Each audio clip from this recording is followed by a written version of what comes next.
mahirap mong tulaan, Ka-Arman. Kaninang umaga, hinahanap ko ang mga katwiran, ang mga dahilan sa ulan. Hinayaan ko muna ang Ampiyas na magtalsikang tila pumulo, papasok sa makapasok ng pintuan. Halos pabahain nito ang sahig. Hinahanap ko ang dahilan kung bakit noong ika-3 ng Hunyo, dugo nyo naman ang idinilig sa pagitan ng mga puno ng niyog. Tinatanaw ko sa bintana ang hagunot ng mga jeep at baka sakaling gulantangin ako, maintindihan wala ka na nga sa amin.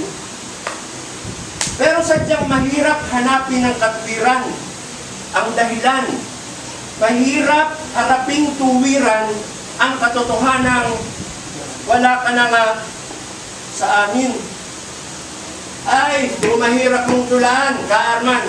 Kung mahirap mong tulaan, Ka-Arman. Hindi ang mga binigkas ko ang tula na nais kong sulatin para sa iyo.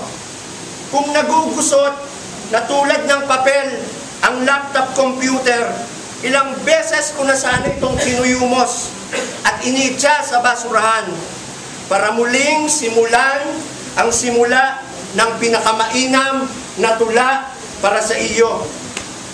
Pagkakahirap mong tulaan, Ka-Arman, kabilang ang banta ng ulan at bagyo sa pag-ibig niya sa pag-asa. Gayon din ang senyales ng pagbaha at dilubyo. Iniibig niya ito kahit malimit ay mali ang anunsyo ng pagtila at pagtigil.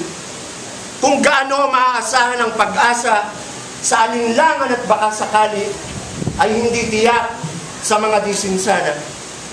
Ngunit pambihira may natural ang pag-ibig. Pag-ibig sa ulan kung hindi man sa pag-asa. Gaya ng paghihintay ng mga parang at kabundukan na ang hudyat ay pagsalakay sa kinukutibtib, kinakaligkig ng mga sundalo. At mahagilap niyang sa paghihintay ng pagtila ng ulan, hindi nagpapatumpik-tumpik ang bagong Pugpong Bayan. Sa iyong mga kamay ang balik, sana manatili tahimik ito kung ako may kasama. Mabuhay si kasamang Arman Albarillo at si kasamang Darwin.